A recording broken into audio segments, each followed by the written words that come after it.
For the Catholic Church, it's been a period of reflection and introspection. We have heard and listened to the testimonies of pain and suffering experienced by so many victims and survivors and their families during the years of the Royal Commission.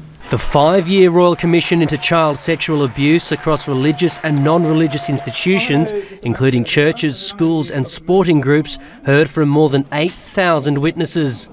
9 months ago it handed down its final report, and today representatives of the Catholic Church in Australia gave its formal reply, accepting all of the Commission's recommendations bar one. The Catholic Church has accepted 98% of the recommendations from the Royal Commission that relate to the Catholic Church.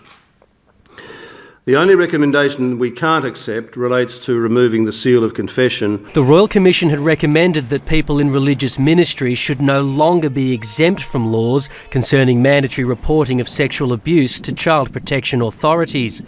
But the Church flat out rejected the idea, making it clear it will not compel clergy to break the seal of confession.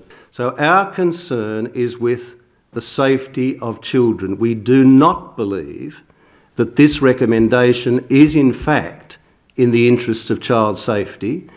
We don't believe in the end it's practicable.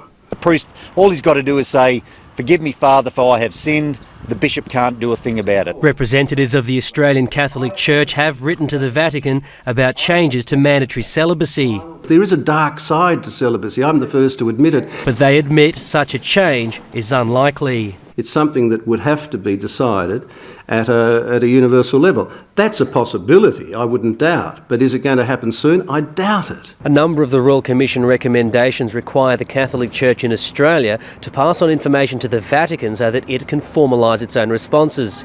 But the Catholic Church here doesn't expect to hear back from Rome until December, a full year after the Royal Commission handed down its recommendations. In the next 2 or 3 years, that those changes to culture and structure must happen if they are to happen at all. But the Church makes this promise. So with one voice, the bishops and the leaders of religious orders here this morning make the pledge, never again.